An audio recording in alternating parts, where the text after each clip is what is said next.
నమస్తే, welcome back to my channel. ఈరోజు నేను చూపించబోతున్న రెసిపీ మటన్ కర్రీ అండి. చాలా సింపుల్గా, ఈజీగా మీకు మటన్ కర్రీ ఎలా ప్రిపేర్ చేయాలన్నది నేను ఈరోజు చూపించబోతున్నాను. అండ్ యూజువల్లీ మటన్ అంటే చాలా ఎక్కువ ఇంగ్రీడియంట్స్ వేస్ట్ చేస్తూ ఉంటారు. సో అలా కాకుండా సింపుల్ మటన్ కర్రీ ఈరోజు మనం చూసేద్దాం. ఫస్ట్ అయితే నేను మటన్ని బాయిల్ చేసుకున్నాను. కుక్కర్లో వేసి 3 whistles on high flame, 3 whistles on లో ఫ్లేమ్లో వేయించుకున్నాను. లైట్గా సాల్ట్ అండ్ కొంచెం పసుపు వేసాను, ఇంకేమీ యాడ్ చేయలేదు ఇందులో. సో కర్రీ ప్రిపరేషన్కి వచ్చేస్తే ఫస్ట్ నేను ఇక్కడ ఆయిల్ తీసుకున్నాను. అండ్ దీంట్లో ఇప్పుడు ఆనియన్స్ అనేవి యాడ్ చేసేస్తున్నాను నేను ఆయిల్లో. సో ఆనియన్స్ మనకి మంచి గోల్డెన్ బ్రౌన్ అవ్వాలండి. ఈ ఆనియన్స్ ఎప్పుడైతే అలా మంచి గోల్డెన్ బ్రౌన్ అవుతుందో మనకి మంచి గ్రేవీ కన్సిస్టెన్సీ అనేది వస్తుందన్నమాట.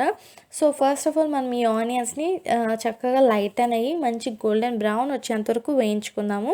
సో ఆనియన్స్ బాగా వేగాక దీంట్లో నేను అల్లం వెల్లుల్లిపాయ పేస్ట్ అన్నది వేస్తున్నాను. Quantity depends. క్వాంటిటీని బట్టి మీరు 1 స్పూన్ ఆర్ 2 స్పూన్స్ అన్నవి మీ క్వాంటిటీని బట్టి మీరు యాడ్ చేసుకోండి. ఇక్కడ నేను 250 గ్రామ్స్ తీసుకున్నాను. దానికి 1 ఫుల్ టేబుల్ స్పూన్ అంతా అల్లం వెల్లుల్లిపాయ పేస్ట్ అన్నది యాడ్ చేసేసాను. అండ్ నెక్స్ట్ దీంట్లో నేను ఇప్పుడు టొమాటోస్ అన్నవి యాడ్ చేస్తున్నాను. 3 మీడియం సైజ్ టొమాటోస్ నేను ఇక్కడ యాడ్ చేసుకుంటున్నానండి. అల్లం వెల్లుల్లిపాయ పూర్తిగా వేగిపోయి దానికి ఉన్న ఆడ్ స్మెల్ ఏదైతే ఆ పచ్చివాసన ఉంటుందో అదంతా పోయేంత వరకు వెయిట్ చేసి ఆ తర్వాత నేను టొమాటోస్ అనేవి వేస్తున్నాను. 3 మీడియం సైజ్ టొమాటోస్ నేను యాడ్ చేసుకున్నాను. అండ్ ఆనియన్స్ అండ్ టొమాటోస్ ఇవి రెండు మనకి మంచి గ్రేవీ కన్సిస్టెన్సీ రావడానికి యూజ్ అవుతుంది అనమాట. రెగ్యులర్ బేసిస్లో ఈ రకంగా మటన్ కర్రీ చేసుకోవడం వల్ల ఏమిటంటే మనకి లైట్గా ఉంటుంది అండ్ ఎక్కువ కష్టపడకుండా ఒక మంచి రెసిపీ అన్నది ప్రిపేర్ అయిపోతుంది అనమాట. సో వెన్ టొమాటోస్ కూడా సాఫ్టన్ అయిపోయినాయి, ఒక 3 to 5 మినిట్స్లో టొమాటోస్ సాఫ్టన్ అయిపోయినాయి. ఆ తర్వాత నేను కొంచెం పచ్చిమిరపకాయలు యాడ్ చేసుకున్నాను. 2 పచ్చిమిరపకాయలు వేసాను. అండ్ కారం వేస్తున్నాను. మనం బిట్ స్పైసీనెస్ ఇష్టపడతాం కాబట్టి నాన్ వెజ్లో నేను ఇక్కడ 2 స్పూన్స్ వేసుకున్నాను. అండ్ ఉప్పు అప్ టు యువర్ టేస్ట్. కారం కూడా మీ టేస్ట్కి తగ్గట్టు వేసుకోండి. అండ్ ఇప్పుడు నేను గరం మసాలా పౌడర్ వేస్తున్నాను. రెగ్యులర్ గరం మసాలా పౌడర్ అండి. ధనియాలు, చెక్క, లవంగ, యాలకలు ఈ 4 కలిపి పౌడర్ చేసి పెట్టుకున్నాను. ఆ పౌడర్ 2 స్పూన్స్ వేస్తున్నాను. అన్నీ 1:1 రేషియోలో తీసుకుంటే ధనియాలు మాత్రం 2 తీసుకుంటానండి. అలా తీసుకొని నేను ఫైన్గా పౌడర్ చేసి పెట్టుకున్నాను. అది 2 స్పూన్స్ వేసుకున్నాను. సో ఇప్పుడు ఇవన్నీ కూడా మనం ఈ టొమాటోస్కి, ఆనియన్స్కి బాగా ఇన్కార్పొరేట్ అవ్వాలన్నమాట. సో ఒక 2 మినిట్స్ మనం వీటిని ఇలా, అంటే ఇప్పుడే వేసాం కదా కారం అయిన వాటి పచ్చివాసన పోయేదాకా ఉంది.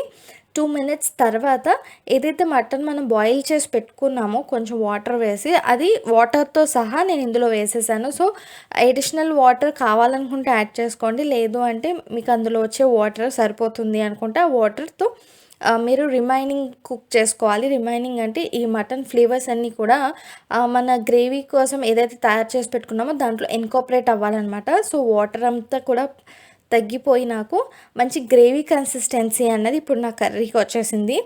సో ఈ గ్రేవీ కన్సిస్టెన్సీ చెక్ చేసుకున్నాక ఫైనల్లో నేను 2 స్పూన్స్ ఆఫ్ నెయ్యి వేసుకుంటున్నానండి.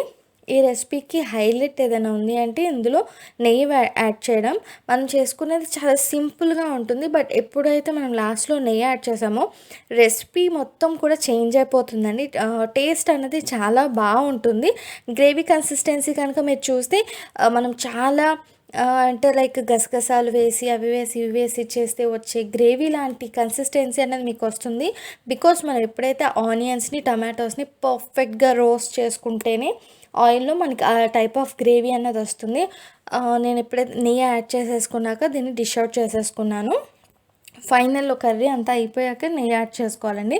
రెసిపీ అయితే చాలా టేస్టీగా ఉంటుంది. ప్లెయిన్ రైస్లోకి బాగుంటుంది, చపాతీస్, రోటీస్, ఏదైనా బగార్ రైస్, ఫ్లేవర్డ్ రైస్ దేంట్లోకైనా కూడా ఇది పర్ఫెక్ట్గా మ్యాచ్ అయిపోతుంది. అండ్ ఇది చేయడానికి కూడా చాలా లెస్ టైం అండి. వన్స్ మనం మటన్ని కనుక కుక్కర్లో బాయిల్ చేసేసుకొని ఉంచుకుంటే ఈ రెసిపీ చేయడానికి మీకు 15 మినిట్స్ కన్నా ఎక్కువ టైం అయితే పట్టదు.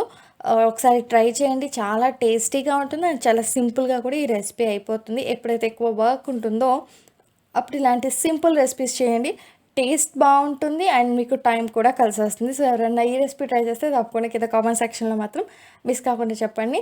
And please follow us on Instagram on the name of Vantinti Chefs Channel, and please subscribe to Vantinti Chefs Channel. That's all for today. Signing off by Vantinti Chefs Channel.